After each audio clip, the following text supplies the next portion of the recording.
Rusia atacó con fuego a Polonia, un país miembro de la OTAN. Como resultado, 23 drones rusos ingresaron al territorio polaco. También se sabe que el presidente del país, Karol Nawrocki, tomó la decisión de convocar una reunión del Consejo de Seguridad Nacional en un plazo de 48 horas. Los drones que atacaron Polonia volaron no solo desde territorio ruso, sino también desde Bielorrusia. Allí ya los han calificado de extraviados. Sin embargo, las tarjetas SIM polacas y lituanas que anteriormente se encontraron en los drones cuentan una historia completamente diferente. El medio Defense Express afirma que Rusia preparaba ataques con drones contra Polonia desde julio y que Varsovia fue advertida al respecto. Un elemento de presión militar y política de este tipo deja claro, en primer lugar, a Estados Unidos y, en consecuencia, al bloque de la OTAN, que el escenario de no implementación del llamado corredor de Suwałki, es decir, la posibilidad de una invasión al territorio de Polonia y los países bálticos desde la República de Bielorrusia, para crear un corredor terrestre que conecte la República de Bielorrusia con el enclave de Kaliningrado, es posible como moneda de cambio para ejercer presión política y militar sobre el liderazgo de Ucrania con el objetivo de obtener concesiones territoriales. A las 9 de la mañana, los polacos convocaron una reunión del gobierno. El primer ministro del país, Donald Tusk, declaró que no hay motivos para el pánico. En la OTAN informaron que mantienen una estrecha comunicación con el liderazgo de Polonia. Pero quienes realmente se preocupan de manera maníaca por su país son los rusos. Y amparándose en esto, los gobernantes rusos continúan atacando a otros países. Esta vez amenazan al recién incorporado miembro de la OTAN, Finlandia. El jefe del Comité de Defensa ruso declaró que Finlandia se está convirtiendo en un semillero de fascismo más rápido que Ucrania y advierte a Helsinki sobre un posible conflicto con Rusia. La Federación Rusa está ubicando instalaciones militares directamente cerca de las fronteras con Finlandia. Se trata de la construcción de una base militar en Petrozavodsk y en Kandalaksha. El objetivo es un elemento de presión militar y política sobre los nuevos miembros de la OTAN. En primer lugar, se trata de Finlandia y Suecia. En el Instituto para el Estudio de la Guerra señalan que el presidente del Consejo de Seguridad de Rusia, Dmitry Medvedev, amenazó a Finlandia utilizando una retórica que el Kremlin ya había empleado anteriormente para justificar la invasión a Ucrania. Afirmó que la confrontación con Rusia podría llevar al colapso definitivo de la condición estatal de Finlandia. Mientras el país agresor quisiera devorar al mundo entero con la mirada, en los territorios de la región de Zaporizhia, temporalmente ocupados por ellos, no hay suficiente personal para el poder autoproclamado. Por esta razón, los ocupantes están trayendo militantes rusos a la zona, a quienes llaman con orgullo héroes de Zaporizhia. Tras exitosas operaciones de la Dirección Principal de Inteligencia del Ministerio de Defensa de Ucrania y Fuerzas de Operaciones Especiales, al eliminar colaboradores locales que cooperaron con la Federación Rusa y encabezaron administraciones de ocupación, el número de personas dispuestas a colaborar entre la población local disminuyó drásticamente. Por eso la Federación Rusa se enfrentó a la disyuntiva de que, en consecuencia, prácticamente no hay personas entre la población local que deseen liderar o trabajar en las administraciones de los territorios ocupados. Por eso surgió de manera aguda el problema del déficit de personal. Precisamente por eso, la Federación Rusa se ve obligada a trasladar a ciudadanos de la Federación Rusa a los territorios ocupados, no solo de la región de Zaporizhia, sino también, respectivamente, de las regiones de Lugansk, Donetsk y también de Jersón. A los rusos les resulta tan difícil gestionar los territorios ucranianos como lo es continuar con su ocupación. Los expertos del Instituto para el Estudio de la Guerra señalan que el ejército ruso intenta avanzar en la región de Kharkov, en las direcciones de Liman y Siversk, en la zona de Dobropilia y Pokrovsk, pero sus esfuerzos son en vano. Cerca de Pokrovsk, los ocupantes están acumulando infantería. Sin embargo, estos esfuerzos tampoco tienen éxito. Ahora hablemos de un tema sumamente importante. Rusia atacó a Polonia 19 drones, de esto escribieron los medios polacos. Por cierto, en cuanto a cómo los derribaron en comparación con las fuerzas de defensa ucranianas, solo para que tengan una comparación, 600 drones llegan a las ciudades ucranianas y nosotros derribamos prácticamente el 90% de todos esos ataques, pero aquí en Polonia volaron 19 y solo informan de 4 derribados. En general, ustedes mismos pueden entender cuán preparadas y actualizadas están. Sí, ahora las fuerzas de la OTAN para este tipo de ataques. Así es la situación en este momento. Además, también se desplegó en el aire aviación bastante seria que no suele despegar para atacar drones ni siquiera aquí, en Ucrania. Estamos hablando de cazas neerlandeses, polacos y así sucesivamente. Conectamos a Igor Alexandrovich Romanenko a nuestra transmisión para analizar este tema. El fundador de la fundación benéfica Cerremos el Cielo de Ucrania, Igor Alexandrovich. Buenas tardes de nuevo. Buenas tardes. Bien, continúo con este tema. Entonces, ¿de qué se trata? Cazas de los Países Bajos, incluyendo también a Polonia, que desplegó sus F-16, aviones de reconocimiento italianos AWACS, aviones cisterna, que también son operados por la OTAN. Todo esto repelió el ataque ruso compuesto por 19 drones. ¿Cómo evalúa usted, como experto en el ámbito aéreo, en primer lugar, sí, el componente militar que también actuaron, en primer lugar, bueno, digamos Polonia, sí, y los países de la OTAN? ¿Y en qué consistía realmente el objetivo de este ataque con drones rusos? En realidad no podían haber actuado bien porque ya existían precedentes desde la época de Padina. Recuerdo que en esa ocasión se reunió un grupo de unos 20. Y cuando ocurrió un incidente similar en Polonia, Biden no solo no activó el artículo 5, sino que ni siquiera permitió que se aplicara el artículo 4, que trata sobre consultas en el ámbito informativo en relación con ese caso. Es decir, los estadounidenses durante todo este tiempo, la administración de Biden y la actual, han estado presionando las decisiones del liderazgo nacional, sin mencionar ya a los países bálticos, Polonia, Rumanía y Moldavia como países de la OTAN, para que no respondieran a ninguna provocación rusa sin importar cómo ocurrieran. Y por eso todo esto sucedía. Putin lo veía y él estudia todas estas cuestiones. Es un viejo agente de la KGB y allí donde la parte sobre la que él tiene influencia muestra debilidad, él aprovecha esa debilidad al máximo. Por eso, sobre Polonia, como usted dijo antes, ya se desplegaban los cazas correspondientes, por ejemplo, los F-16 estadounidenses y polacos. El polaco, para cumplir con su legislación sobre la protección de su espacio aéreo, pero recibía la prohibición de sus superiores porque los estadounidenses presionaban. Y el caza estadounidense estaba allí para asegurarse de que los polacos no violaran las instrucciones estadounidenses respecto a lo que se puede y se debe destruir en cuanto a los medios de ataque aéreo del país agresor. Esta situación inevitablemente tenía que llevar a lo que está ocurriendo ahora, y ahora hay que intentar corregirlo, por así decirlo. No se logra de inmediato, no hay experiencia, no hay coordinación, faltan muchas cosas. Y en general, durante la guerra, se demuestra que el sistema de gestión y en general la administración de los estados autoritarios es más eficaz en comparación con los democráticos. Así es, la historia de guerras anteriores demuestra precisamente esto. En tiempos de paz, el sistema de gestión democrático es más eficaz, pero en tiempos de guerra lo es el autoritario. Es decir, Putin reacciona rápidamente por sí solo, no necesita mucho para ello, y por eso, incluso si sus decisiones son de un aprobado, funcionan mejor que las decisiones sobresalientes de los demócratas, que requieren consenso y tiempo para que todo suceda. Eso ya no es suficiente porque la guerra es un desafío y el factor tiempo es importante, esencial, y actúa según las leyes objetivas de la guerra. Esto hay que tenerlo en cuenta. Por eso ahora el liderazgo de Polonia, de Rumanía, en general el liderazgo de la OTAN y sobre todo de los estadounidenses debe reestructurarse.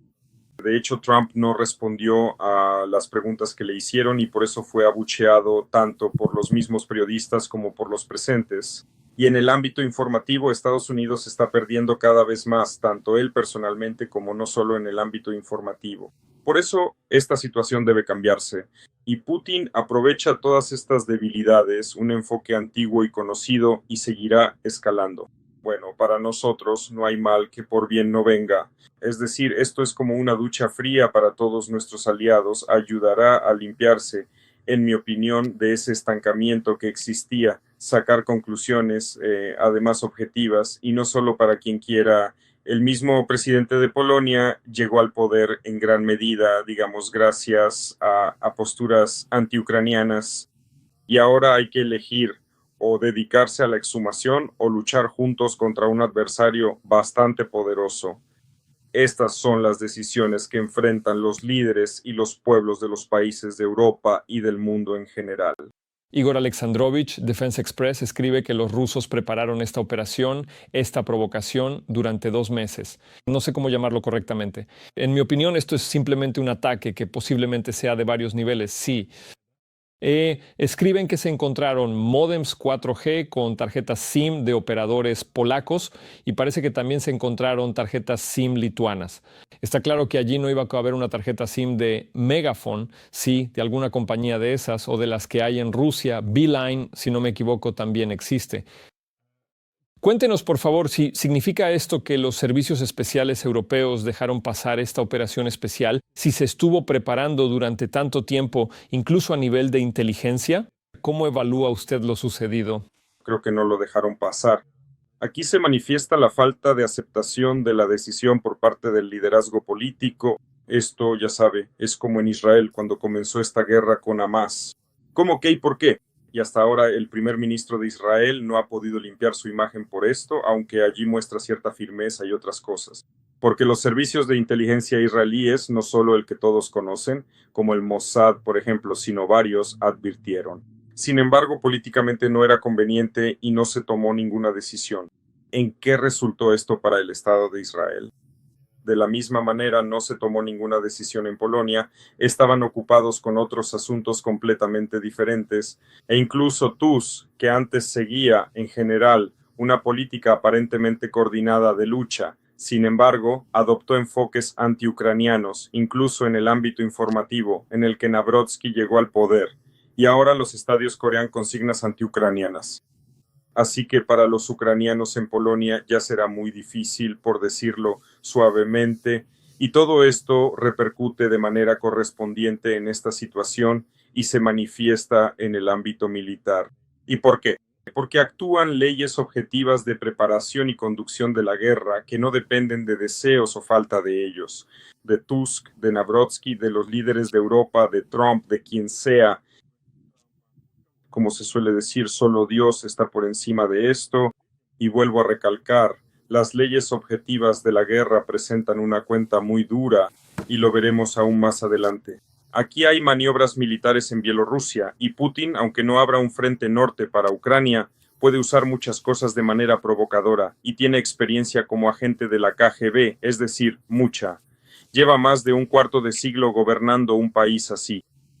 Con toda esa experiencia, entonces, ¿qué pasará después? Como dicen, Hablemos de que los drones entraron incluso desde el territorio de Bielorrusia. De esto hablan los periodistas. Así es. Entonces, hubo informes de que Bielorrusia dice que aparecieron algunos drones extraviados. Gracias a esto, Polonia pudo reaccionar rápidamente. De hecho, aquí el Ministerio de Defensa de Bielorrusia informa que estos drones simplemente se perdieron, entre otras cosas. Y dígame, por favor, como experto en lo que ocurre en el cielo, ¿es realmente posible que tal cantidad de drones se extravíe? bueno, escuche, yo incluso creo que no tiene sentido prestarle atención a esa propaganda rusa pro-bielorrusa. Demasiado honor para ellos. No, bueno, técnicamente solo, hablando de los hechos, ¿no? ¿Sabe? Por así decirlo. Esta cantidad de la que se habla no es el primer caso. A lo que me refiero es que esto es un sistema, además, un sistema que está evolucionando y lo estamos observando desde, usted lo recuerda, incluso en Polonia hubo personas que murieron entonces. Tú, si no me equivoco, eres ciudadano polaco. Y allí hubo casos aislados. De eso se hacía toda una historia a la que en realidad el liderazgo político-militar prácticamente no respondía bajo la presión de los estadounidenses. Y todo esto fue evolucionando y se transformó y, digamos, creció hasta la situación que tenemos ahora. Y ellos necesitan aumentar la presión porque en China se pusieron de acuerdo, a diferencia de lo que ocurre en Europa, especialmente con los estadounidenses. Así que, bajo el liderazgo del camarada Xi, él los metió a todos en la baraja. Bueno, para que Trump lo entienda, hay que manipular las cartas o, digamos, explicarlo de esa manera. Por eso los metió a todos en la baraja y todos recibieron alguna tarea. Y esto se va a comprobar en Europa, porque el camarada Xi está preparando también la situación en torno a Taiwán. Los estadounidenses se dieron cuenta de que Taiwán está aliado con este eje del mal y que no les conviene pelear solos, necesitan a Europa. Pero Europa dice, ustedes siempre explican que están al otro lado del Atlántico y que en Europa debemos resolver las cosas por nuestra cuenta. Por eso, aquí en Europa tenemos que resolver ciertos asuntos, estabilizar la situación, y eso es imposible sin Ucrania. ¿Para qué vamos a ocuparnos juntos con ustedes de los asuntos del Pacífico? Y aquí fue cuando se pusieron a pensar los grandes estrategas del equipo de Trump, encabezados por él, y ya en la siguiente reunión en Ramstein estuvimos allí, y también Hexit y el comandante estadounidense de la OTAN en Europa. Ahora vamos a analizar cuáles fueron las consecuencias del último, formato de Ramstein. Es importante considerar los aspectos relevantes, pero aquí, en relación con estas circunstancias, hay que recordar también que ellos, los estadounidenses, ralentizaron, es decir, no detuvieron, pero sí ralentizaron el suministro de armas muy importantes para nosotros, misiles, baterías Patriot, HIMARS, Stingers y mucho más. Antes de esto ya hubo pasos en esa dirección. ¿De qué manera? Bueno, allí Putin le dio la vuelta a Trump en Alaska y entonces, no tenía a dónde ir. Así que, aunque cabizbajo, probablemente cumplió con esas exigencias, pero ahora como que no tiene salida en una situación muy complicada. Por eso, estas circunstancias polacas deberían ayudarle a volverse más. Él nunca será pro-ucraniano, ni siquiera pro-europeo. De nuevo, esas mismas leyes objetivas de la guerra lo llevarán por ese camino. Y aquí como que no hay salida y pueden amenazarnos muchas cosas inestables en relación con él y su administración, incluso en Estados Unidos. Igor Alexandrovich, quiero discutir un último tema con usted. Estas son las acusaciones de Medvedev de que Helsinki pronto atacará a Rusia y a San Petersburgo. Además, el jefe del Comité de Defensa, Andrei Kartapolov, presidente del Comité de la Duma Estatal, dijo que Finlandia se está convirtiendo en un semillero de fascismo más rápido que Ucrania. Y allí advirtieron que la política irresponsable de Helsinki podría llevar a un conflicto con Rusia, y que esto recaerá en la conciencia de las autoridades finlandesas. Cuéntenos, por favor, ¿están los rusos preparados para iniciar una guerra con los finlandeses? ¿Pueden distraerse también en este frente? Por ahora no, pero están preparando esa guerra porque, para Putin fue una bofetada la de Finlandia y Suecia, y él es una persona rencorosa, no olvida esas cuestiones. La escuela de la KGB lo formó en ese sentido de la manera adecuada, y por eso la amenaza contra estos dos estados está creciendo, y no día a día, sino hora a hora, y la amenaza es real. Y por eso pronto los analistas no sabrán entonces cómo determinar cuál estado será el que reciba un ataque por parte de Rusia y ahora también del eje del mal, que se ha consolidado en China.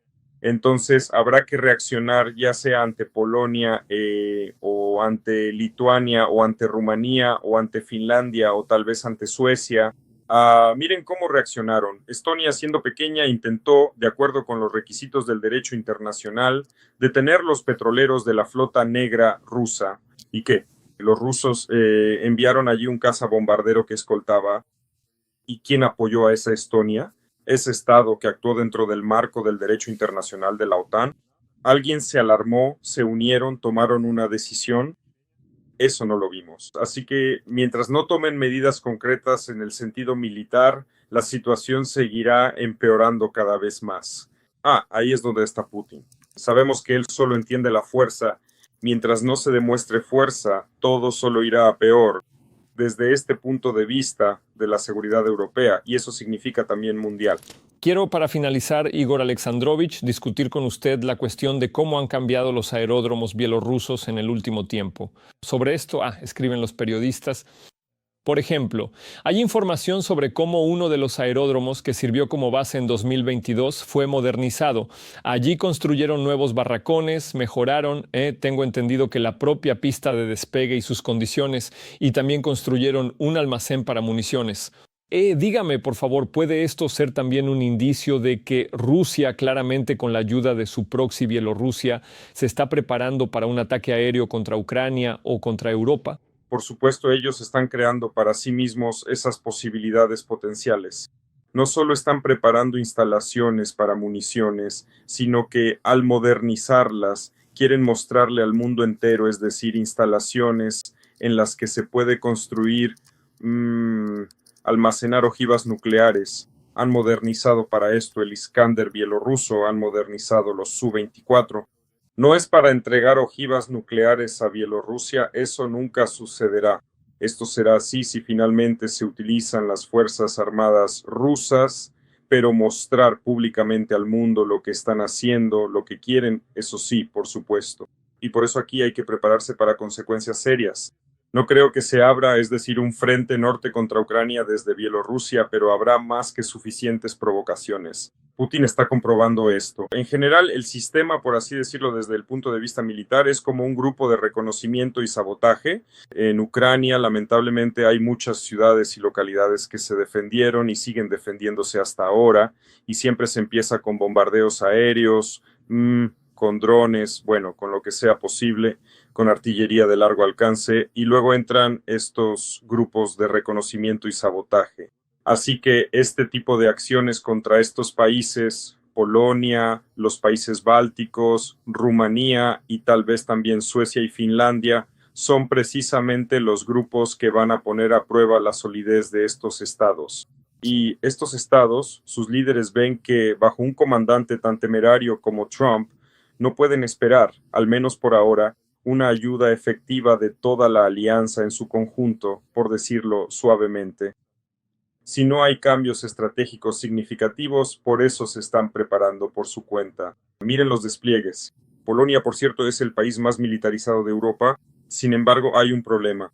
¿Y cuál es ese problema? El problema es que solo el 10% de los polacos están dispuestos a luchar por su país, y ni hablar de lo que se proponía, tal vez pensar en pelear junto con Ucrania contra un adversario como Rusia, que históricamente ha desgarrado este país 3 veces. Últimamente algo anda mal con su memoria histórica y se han interesado en lo que no deberían. Ah, sí, incluido el actual presidente.